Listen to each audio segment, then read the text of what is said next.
Tudo bem, Jean? Como você está? Tudo bem, Thalita? Você consegue me ouvir bem? Otimamente, está tudo perfeito.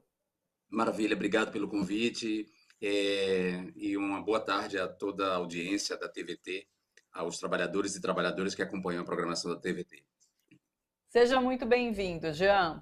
Jean, queria combinar com você a dinâmica, né? Vou conversar um pouquinho com você sobre essas notícias, para a gente repercutir um pouquinho. Depois quero saber mais sobre a sua vida, seu retorno aqui ao Brasil e o cenário político completo, tá bom?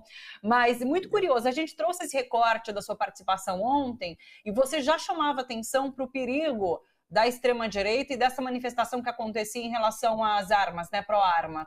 E hoje a gente tem a consequência daquele discurso de Eduardo Bolsonaro, justamente nesse evento, né, em que ele incitou, de certa forma, os seus seguidores, os bolsonaristas, a perseguirem professores, né? Quando ele faz esse comparativo, ele está incitando a violência. Eu queria te ouvir sobre essa fala, o que você achou dessa iniciativa agora de Flávio Dino, pedindo a investigação do deputado. Eu vi, inclusive, que parece que Guilherme Boulos, do PSOL, vai entrar com representação no Conselho de Ética da Câmara também, contra Bolsonaro, contra Eduardo, por conta dessa fala, né? Como que você viu esse episódio?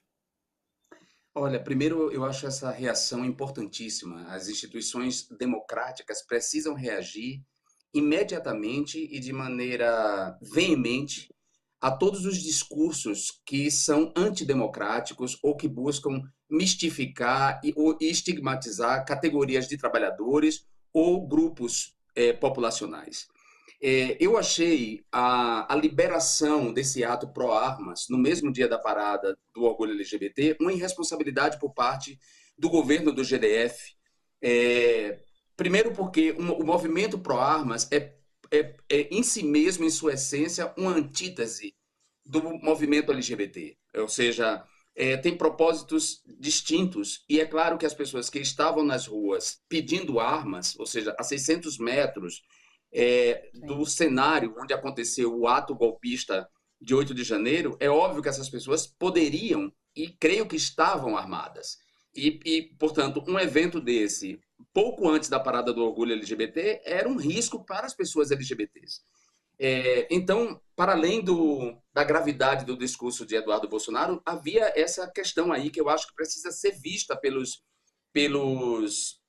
é, como é que a gente fala? Pelo executivo, pelas pessoas pelos governadores, pelos prefeitos, na hora de liberar determinados atos para que, num país como o nosso, em que a extrema-direita segue com uma sobrevida forte, eu diria, num país como o nosso, em que o parlamento está tomado por parlamentares que professam esses discursos de ódio, é preciso tomar cuidado na hora de organizar determinados eventos para não colocar em risco as pessoas. Então, ontem, por exemplo, eu achei uma responsabilidade muito grande do GDF liberar esse ato pró-arma no mesmo dia da parada do orgulho LGBT, que já estava marcada, né? Esse ato pró-arma era uma mera provocação, ou seja, a extrema-direita está mais uma vez provocando, testando os limites da democracia.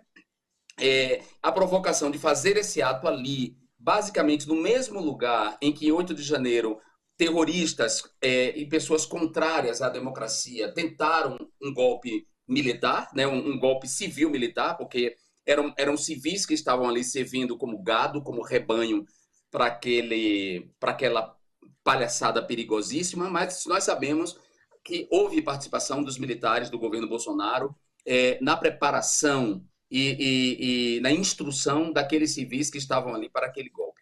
Então, Eduardo Bolsonaro e o Pró-Armas estão provocando claramente as instituições democráticas, provocando a Suprema Corte, provocando o ministro da Justiça, provocando o Ministério Público. Então, para mim, não basta que Guilherme Boulos entre na Câmara dos Deputados com uma ação no Conselho de Ética, na Corregedoria da Câmara e no Conselho de Ética contra Eduardo Bolsonaro. É preciso, não basta isso, não basta que o ministro Flávio Dino abra uma investigação, mas o Ministério Público também tem que se manifestar, porque essa associação entre professores e traficantes é mais que uma mistificação, é mais que uma mentira, é uma incitação clara ao ódio. É transformar os professores num alvo da violência, dessa violência difusa que a extrema-direita espalha no corpo social. A extrema-direita é odiosa porque ela não só porque ela dissemina o ódio no corpo da sociedade, porque as suas falas são baseadas nesse ódio, mas elas também, essas falas acabam despertando ódio em nós mesmos, porque quando a gente vê uma figura dessa proferindo esse discurso e saindo impune, né? Aí desperta na gente também uma dimensão de ódio, quer dizer, nada vai acontecer, esse sujeito seguirá abusando da imunidade parlamentar para colocar em risco a vida de milhares de trabalhadores, porque foi o que ele fez. Quando ele associa professores a traficantes, ele está colocando em risco a vida dessas pessoas. E nós sabemos que no Brasil já aconteceram alguns massacres perpetrados por pessoas que consomem esse discurso de ódio da extrema-direita e que se armam e vão lá e matam a esmo. Então, esse discurso de Eduardo Bolsonaro incita esse tipo de ato, né, de que alunos possam perpetrar, e pais malucos, limítrofes, pais que consomem essas fake news, essa desinformação diariamente e que estão com uma estrutura psíquica paranoide, né, paranoica. Eduardo incita esses pais e esses alunos a perpetrarem massacres como esses. Então, é muito grave o que esse sujeito fez e é impossível que esse sujeito saia mais uma vez impune, certo? Não estou aqui dizendo que o ProArmas, essa instituição que não tem o direito de pedir que a população civil se arme. Numa democracia, infelizmente, a gente tem que também tolerar, digamos, a expressão dessas pessoas. Agora, que esse ato se transforme num palco para discurso de ódio e para colocar em risco a vida de trabalhadores honestos, trabalhadores e trabalhadoras honestos que dão a sua vida para educar pessoas nesse país, inclusive esse cretino, perdoe a palavra, mas esse cretino não leva em conta sequer a formação que ele teve, porque por mais estúpido que ele seja, limítrofe que ele seja, por mais limitado, porque ele é limitado, tem um repertório cultural limitado, tem um vocabulário restrito, ou seja, por mais que ele seja essa pessoa desprezível e burra, ainda assim ele teve uma educação formal dada por professores, né? Então o sujeito está, inclusive, cuspindo, digamos assim, nas pessoas que fizeram dele algo que ele é hoje, digamos assim, porque ele é isso que ele é hoje, não só por causa do pai dele, mas também professores. Ele tem um título, ele tem um título que permitiu que ele fizesse um concurso público para a Polícia Federal graças aos professores. Então é muito sério o que esse sujeito fez, é muito grave que a extrema-direita siga provocando dessa maneira as instituições democráticas e que a extrema-direita siga tendo esse espaço, porque ainda tem essa outra dimensão também, Thalita, que é inevitável que a imprensa vai dar espaço para essa fala. Então essa fala, ela é o que a gente chama de apito de cachorro mesmo, assim. Ele, quando ele fala isso, ele sabe que vai ter uma repercussão, ele coloca toda a imprensa hegemônica e a imprensa independente, alternativa, em função do seu discurso, ele ganha espaço e, com isso, ele se dirige a setores da sociedade que se identificam com esse discurso de que a violência urbana e a segurança vai vir do armamento per capita da sociedade. E não é verdade. O armamento per capita da sociedade civil só tem levado a mais violência, só tem levado a mais massacres, como nos Estados Unidos. Então, o movimento deveria ser contrário, né? O movimento deveria ser esse que o ministro Flávio Dino está fazendo, junto aí como integrante do governo Lula. Um movimento de desarmar a sociedade, não para a sociedade ficar vulnerável, mas para que haja menos mortes na sociedade, para que as pessoas estejam menos expostas à violência, porque está provado que quando as pessoas buscam reagir à violência urbana, a assaltos, elas têm uma probabilidade maior de morrer, né? Ou seja, o movimento é contrário a esse que ele está produzindo, essa mistificação, né? Então, eu espero que tenha aí um resultado, que as instituições reajam veementemente e que a imprensa tome também cuidado e tenha uma certa responsabilidade na hora de divulgar esses discursos, porque eles são produzidos para serem divulgados, né? Eles são produzidos para viralizar, para produzir esse efeito, que é o efeito do vírus mesmo, de contaminação das pessoas e de adoecimento da sociedade. Jean, pegando o gancho no que você fala sobre Eduardo Bolsonaro, mas pensando na extrema-direita. Quando Eduardo Bolsonaro faz uma fala dessa, ele fala com essas pessoas que acreditam nessa teoria da doutrinação que só existe na cabeça de bolsonaristas, eu imagino. Você acha que ele chega longe criticando professores? Porque professor é uma categoria tão sofrida e que todo mundo conhece um professor e sabe que não é isso que ele está falando, sabe? Então, assim, qual é o tamanho desse discurso e como que a extrema-direita, na verdade, ela se encolhe nesse momento no país ou não? A gente vive um momento que, se não rebater, ela pode voltar a crescer. Eu acho que a extrema-direita, a gente precisa construir um cordão sanitário em volta da democracia contra a extrema-direita, porque a extrema-direita ela tem desde sempre um discurso odioso, um discurso que divide a sociedade. A extrema-direita é mentirosa, faz toda a sua comunicação política baseada na mentira e em teorias conspiratórias. A extrema-direita manipula dois sentimentos, o medo e o ódio, né? É normal sentir medo, todos nós humanos sentimos medo, todos nós humanos nos sentimos inseguros diante de transformações sociais, diante de novas tecnologias, nos sentimos inseguros diante da violência urbana, e é claro, o medo é uma coisa que está presente entre nós. O que a extrema-direita faz é manipular esse medo para levar as pessoas a identificarem como culpadas pelo seu sentimento de insegurança e de medo minorias, né? Minorias sociais, minorias étnicas, minorias sexuais. A extrema-direita é mentirosa e busca soluções simples para problemas complexos. Então, dizer que o problema da violência urbana é que o cidadão se arme, vai ser resolvido com o armamento da sociedade civil, é mentiroso, sabe?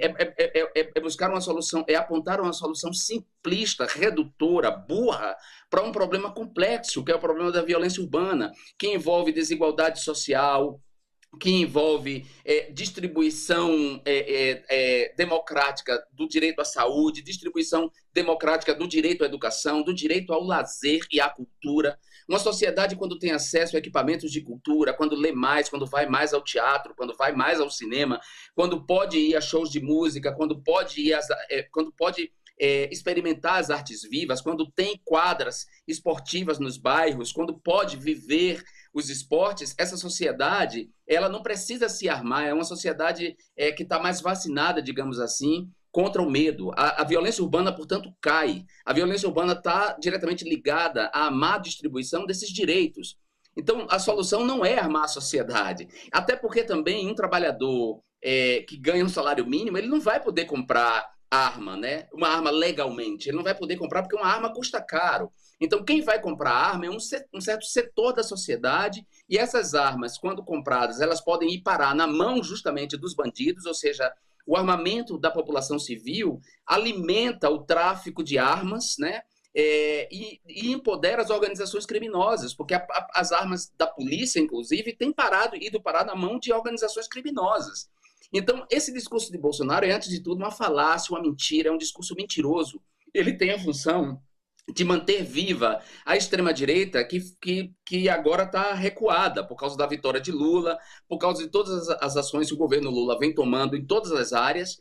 Então, a função desse ato pró-arma e o discurso de Eduardo Bolsonaro como um apito de cachorro é manter essa extrema-direita acesa, é manter essa extrema-direita coesa, é manter essa extrema-direita no seu estado de paranoia permanente, de buscar esse estado de paranoia é o estado que busca inimigos em toda parte, em que identifica os seus cidadãos como inimigos, ou seja, exatamente o contrário do que esse Scroque disse no palco, né?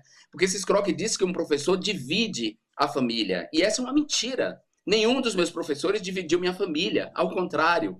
Ao me dar conhecimento, ao me ensinar, ao me mostrar os livros, ao me dar a capacidade, ao desenvolver, ao permitir o desenvolvimento da minha capacidade crítica, da minha capacidade de pensar, ao me tirar do vazio do pensamento, para usar aqui a expressão da filósofa Hannah Arendt, os meus professores impediram que eu banalizasse o mal. Entendeu? Permitiram que eu desse à minha família afeto, que eu desse os melhores sentimentos à minha família. Permitiu que eu desconstruísse a homofobia dentro da minha família, que minha família se tornasse, por exemplo, um grupo afetivo, compreensivo da homossexualidade e da transexualidade. Então, ao contrário do que ele diz, professores não dividem famílias. O que divide famílias são as armas. O que pode colocar em risco as famílias é uma arma em casa que uma criança pode pegar e disparar contra outra, que uma criança pode pegar e levar para a escola e perpetrar um massacre. O que, o que divide as famílias são as armas, que um cidadão, achando que está se defendendo, pode sacar essa arma no trânsito e achando que vai matar um assaltante e ele morrer. Ou ele mesmo pegar essa arma numa briga de trânsito e matar uma pessoa por causa de uma briga de trânsito. Então, destruindo a vida dessa família, da pessoa que ele vai matar, e a própria vida, e a vida dele, porque ele não vai ficar impune por causa dessa morte que ele vai cometer. Então, a proliferação de armas não traz mais segurança, ao contrário, traz muito mais insegurança, e as armas sim dividem a sociedade. E Eduardo Bolsonaro sabe disso. Eduardo Bolsonaro sabe disso, e ele professa esse discurso publicamente porque ele está mandando um recado para essa extrema-direita, para essas pessoas com a subjetividade de seita, para essas pessoas que foram cooptadas pelo discurso de ódio, pela desinformação. E quando eu falo desinformação, eu estou falando das fake news, das teorias conspiratórias que estão espalhadas nas mídias sociais, principalmente nos serviços de mensagem, né, como WhatsApp, Telegram e coisas do tipo. Então, eu tenho esperança, Thalita, que alguma coisa seja feita de concreto dessa vez contra esse sujeito, porque, como eu disse, a gente precisa criar esse cordão sanitário em torno da democracia para proteger da extrema-direita, porque a extrema-direita é perigosíssima. A extrema-direita, ela é nazifascista, ela é racista, ela é antissemita, ela é islamofóbica, ela é homofóbica, ela é misógina, sabe? Ela acha que o único sujeito de direita é o sujeito branco, cristão, de classe média alta, ela tem um desprezo pelos pobres. A extrema-direita odeia os trabalhadores, a extrema-direita estigmatiza as pessoas das favelas, trata as pessoas das favelas como se não fossem humanas, das periferias como se não fossem humanas. A extrema-direita não tem respeito pelos trabalhadores que ralam e ganham um salário mínimo suado e que chacoalham nos trens, nos metrôs, nos ônibus da vida. A extrema-direita é mentirosa e fomenta a guerra, sabe? E sobretudo, utilizando o cristianismo para isso, porque tem um setor da extrema-direita neopentecostal que ainda, por cima, utiliza a Bíblia para fomentar esse discurso de ódio. Então, a gente precisa dar um basta nisso, o nosso país precisa de união, o nosso país precisa ser... A fissura que a extrema-direita construiu, ela precisa ser costurada, ela precisa ser suturada. E a gente vai fazer isso não com armas, não com um discurso como desse sujeito, desse escroque. Esse sujeito, para mim, é um escroque, assim, sabe? E para mim, só rebaixa o parlamento. A presença da extrema-direita no parlamento brasileiro só rebaixa o parlamento. Essas figuras de extrema-direita buscam que as pessoas se nivelem sempre por baixo, porque eles rebaixam o discurso político. Eles rebaixam o discurso político, eles mentem descaradamente, então eles obrigam os parlamentares a se ocuparem das suas mentiras, obrigam os parlamentares, eles despertam, inclusive, como eu disse, o discurso é tão odioso que eles despertam, inclusive, a raiva nos demais parlamentares, porque tem parlamentares que não têm sangue de barata de ficar suportando esse assédio, essa provocação. Então, um recado para Arthur Lira, né, que disse que aceitou, um recado para Arthur Lira e para o presidente do Conselho de Ética da Câmara. O presidente do Conselho de Ética da Câmara aceitou as denúncias contra as deputadas de esquerda, as deputadas negras e de esquerda, que estão defendendo o movimento dos trabalhadores sem terra. Então, o assédio, a lawfare contra as deputadas está em curso na Câmara dos Deputados. Eu quero ver se essa mesma Câmara dos Deputados que está fazendo esse assédio contra as deputadas, esse assédio institucional contra as deputadas, contra a Thalíria, contra a Célia Chacriabá, contra a Sâmia Bonfim, contra a Érica Cocai. Ou seja, eu quero ver se essa mesma Câmara dos Deputados, o Conselho de Ética e a Corregedoria, vão agora cruzar os braços, como sempre fizeram, quando se trata de situações e episódios como esse. Né? E aí é importante dizer, o Conselho de Ética da Câmara, ele me parece que ele é um instrumento utilizado muito mais para assediar os deputados e deputadas de esquerda, para intimidar essas pessoas, do que para, na verdade, punir aqueles que ferem a ética, como Eduardo Bolsonaro. Célia Chacriabá, Sâmia Bonfim, Thalita Petroni, Érica Cocai e Fernanda Melchiona não feriram o Conselho de Ética. Está claríssimo isso. Eles podem fazer quantos processos quiserem. Se o processo for sério e correto, ficará provado que nenhuma delas feriu a ética, nem o decoro parlamentar. Muito pelo contrário, elas estão ali em favor da ética e do decoro. Agora, quem fere o decoro parlamentar e a ética, que são os deputados da extrema-direita, esses nunca vão parar no Conselho de Ética e nunca são punidos pelo Conselho de Ética. Então, é preciso que esse Conselho de Ética aí e a sociedade ponha olhos nesse Conselho de Ética para cobrar dele, dos membros do Conselho, dos conselheiros e do presidente, uma punição para, sim, esse tipo de crime como cometido por Eduardo Bolsonaro. Perfeito. Vamos falar de você agora. Você volta ao Brasil a convite do presidente Lula. Você deu uma entrevista para a TV do PT dizendo que ficaria muito feliz trabalhando próximo a Janja. Eu quero saber se você já sabe o que vai fazer e como será essa atuação. Olha, eu não sei direito o que eu vou fazer ainda, porque o que tem a princípio é um acolhimento, né, por parte do presidente, é um acolhimento que ele estende, inclusive, não só, quer dizer, um acolhimento não só a mim, mas que ele estende aos outros exilados, porque não só sou eu, nem apenas a Márcia Tiburi, nem a Débora Diniz, nem o Anderson França, tem mais quase 30 pessoas exiladas em função da violência política no Brasil, perpetrada durante esses 4 anos de governo Bolsonaro e de ascensão da extrema-direita à categoria de hegemônica, né, de política hegemônica. Então, o presidente Lula estende esse acolhimento às demais pessoas. Todo esse movimento do ministro Flávio Dino, do ministro dos Direitos Humanos, para que o Brasil volte a ser um lugar em que essas pessoas possam voltar a trabalhar sem medo, sem sofrer ansiedade por causa de ameaças de morte. Então, tem um acolhimento da parte dele, um acolhimento por parte da primeira-dama, de quem eu gosto muito. Acho que Janja tem um papel importantíssimo nesse momento. Ela ressignifica esse lugar de maneira muito interessante, esse lugar da primeira-dama. Acho que ela tem uma postura, ela trouxe amor para a vida de Lula, isso não é pouca coisa. Né, trouxe amor, e quando você traz amor, você traz mais saúde, você traz disposição, você traz tudo. Eles hoje são um binômio interessante, formam um binômio interessante. Então, tem esse acolhimento, tem um acolhimento do ministro da SECOM, Paulo Pimenta, que me recebeu também muito bem. Então, eu não tenho ainda muito concreto o que eu vou fazer, mas tem conversas que estão acontecendo. E é provável que eu acabe trabalhando nessa área que vai me permitir ser mais interdisciplinar, que vai me permitir ser interseccional, ou seja, utilizar toda a experiência que eu acumulei ao longo desses 4 anos no exílio, 4 anos e meio, as minhas relações internacionais, as relações que eu construí com pessoas que estavam exiladas exiladas na Europa, de outras democracias destruídas pela extrema-direita, ou mesmo por governos que se autoproclamam de esquerda, mas que não são de esquerda, ou seja, que busca utilizar essa experiência. A minha formação como jornalista, a minha formação como professor de comunicação, esse doutorado que eu estou concluindo na UB, na Universidade de Barcelona, tendo como tema a desinformação e a desinformação no Brasil. Então, eu acho que vai ser ali, e isso vai me permitir estar próximo da primeira-dama também, de trabalhar junto com ela.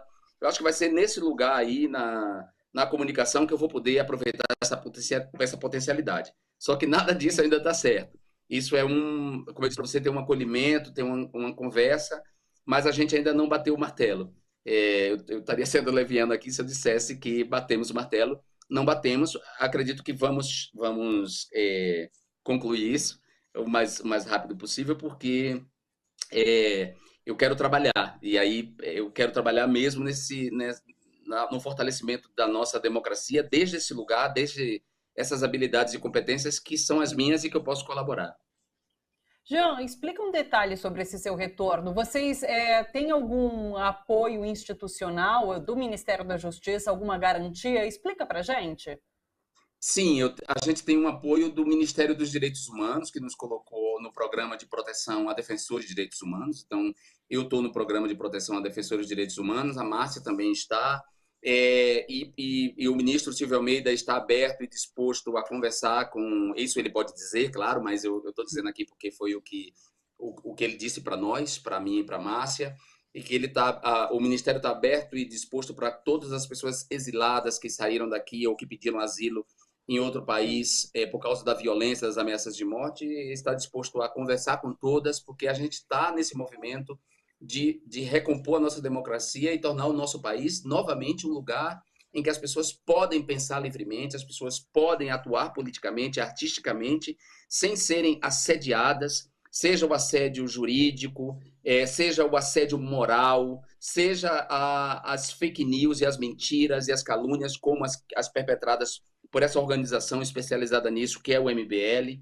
Portanto, sim, nós temos um apoio institucional e também o ministro da Justiça, Flávio Dino, está a par da nossa situação, sabe de todo, recebeu o relatório da Comissão Interamericana de Direitos Humanos da OEA sobre o meu caso, né, especificamente. O meu caso foi parar na Corte Interamericana, na Comissão Interamericana de Direitos Humanos da OEA.